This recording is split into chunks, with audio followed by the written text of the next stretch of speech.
I used to find time to study English when I was working full-time. I would wake up at 7 a.m. and leaving home right away, and it took 45 minutes to get to work. So in daily basis, I didn't really have energy to study English. Today, I'm gonna show you guys how to study English when you're working. And let me tell you guys, if you feel stuck studying English, or if you feel like you don't have time to study English, I made an English roadmap from zero to be fluent. You're in Japan, although you want to be able to speak English, you want to know every single step that you have to do to study English and to be fluent. So if you want a roadmap, you can click the down below and you can get it for free. Let's jump into the topic. So as I said, I really struggled to find time to study English when I was working full-time. I would wake up at 7 a.m. and left home right away, and it took 45 minutes to get to work. I left my workplace at around 6 p.m. if it's earlier. In most cases, I left my workplace at around 8 to 9. And at the time,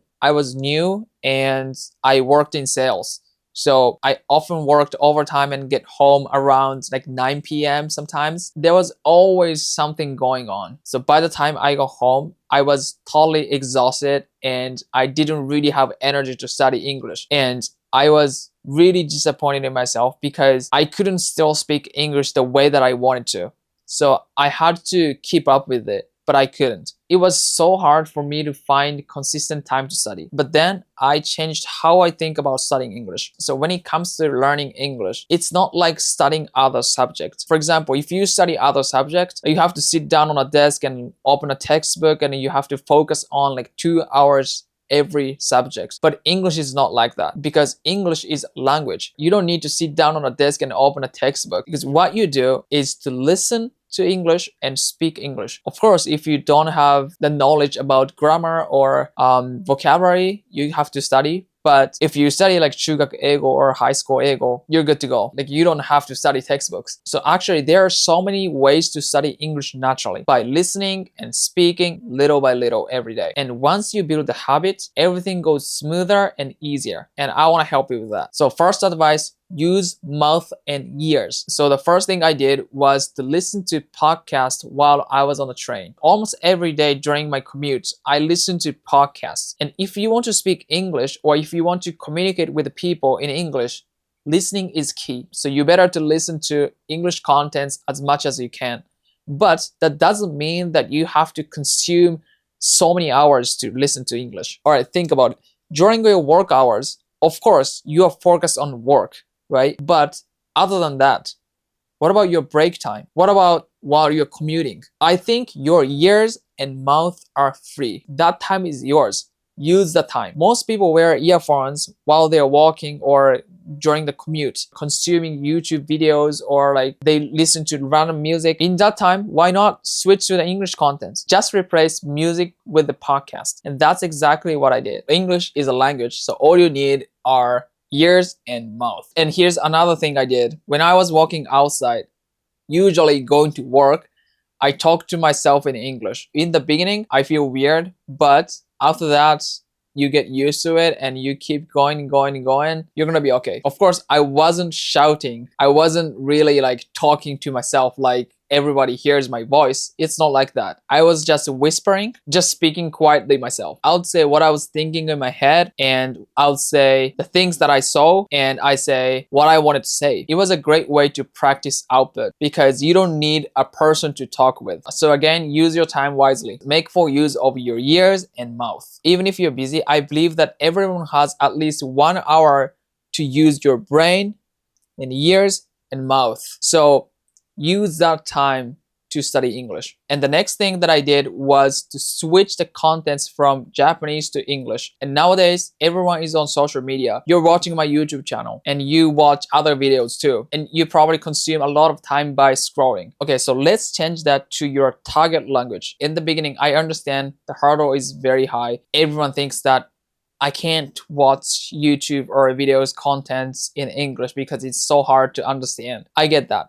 But you have to get used to it because you want to listen to native English speakers, right? You want to listen to people speaking English. So you have to get used to it. I know in the beginning it's hard, but it's gonna be okay. It's gonna be okay. The main reason you have to start doing this is because to get used to it. Just start small. I'm not saying that you have to watch English contents for 1 hour every day from the first. Absolutely not. You're gonna do that in 5 minutes, just 5 minutes every day. You just start small and gradually you can extend the time. And you might be thinking, what do you exactly do? Can you tell me the details? Okay, I'll tell you. No worries. So I have a question for you. While you're watching social media, what kind of videos are you watching? Are you watching cooking videos, or are you watching traveling vlogs, or are you watching food vlogs? Are you watching sports vlogs?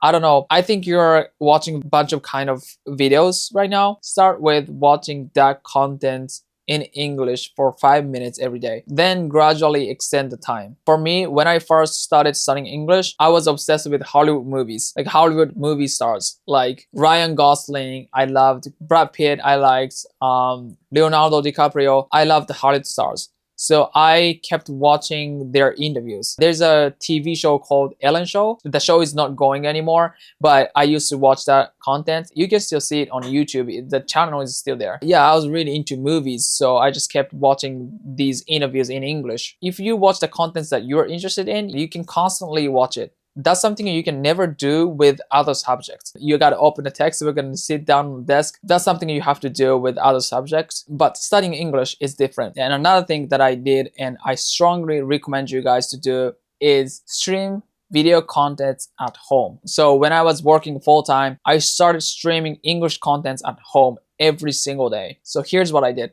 Every single morning, after I wake up, I resume the YouTube video in English, and I connect my PC to TV, and I can watch the English contents on TV. That's what I did. Instead of watching Japanese TV shows, you can watch English contents like BBC, like CNN. That's kind of like American, British news. And that worked very, very well because I could be surrounded by English all the time when I was at home. It felt like I created English environment by myself. Like, I can immerse myself into English. Except for working time, my language was English. It sounded like I was in English-speaking country. All I listened was English. All I speak was English. So why studying abroad is good to improve your English is because you have to force yourself to speak English because nobody understands your language. Nobody understands Japanese. There's no way to run away. You gotta speak English. That environment makes you get English skills much faster. But actually, you can do that in Japan. TVs in English, contents that I watched was English. That, like, I felt like I was in America. It's the same, right? I know it's in the beginning really, really stressful because I understand after work, you're gonna be exhausted and you want to watch your favorite YouTubers videos, or you want to watch favorite TV shows in Japanese. I get that. But as I said before, you're gonna take small steps. Even 5 minutes, you're gonna change the language from Japanese to English, and gradually you extend the time that you consume in English. Once you get used to it, you're gonna be comfortable listening to English, and at the stage you win. You get English skill because you don't have any tolerance towards English. It's like English is your friend. You unintentionally get English into your body. That's something you're going for. And the next thing I did was to listen to podcasts while I was working out. This is very similar to what I said before. I really loved working out. So when I was a businessman, if I have time, I went to the gym to work out. And that's something I still do. And at the time, I was listening to Japanese music, but I changed it to English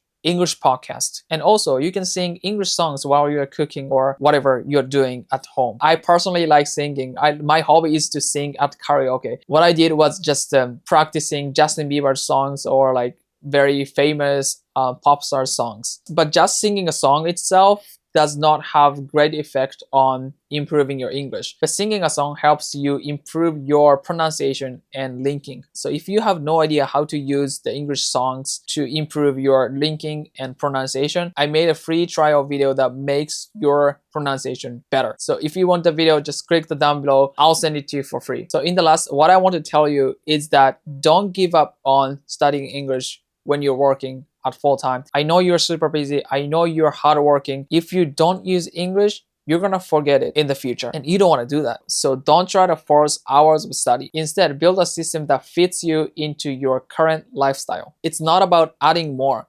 It's more about changing how you do what you already do. Let's ask yourself every day, how can I live in the language a little bit today. And before the end, I'll let you guys know, if you feel stuck in English, you don't know how to study English, I made an English roadmap from 0 to be fluent. So you can exactly know what you have to do to study English at any levels. So if you want that video, just click the description and I'll send it to you for free. And that's it for today. Thank you for watching. If you are interested in my video, just give me a like and please subscribe. Thank you so much for watching. See you in the next video.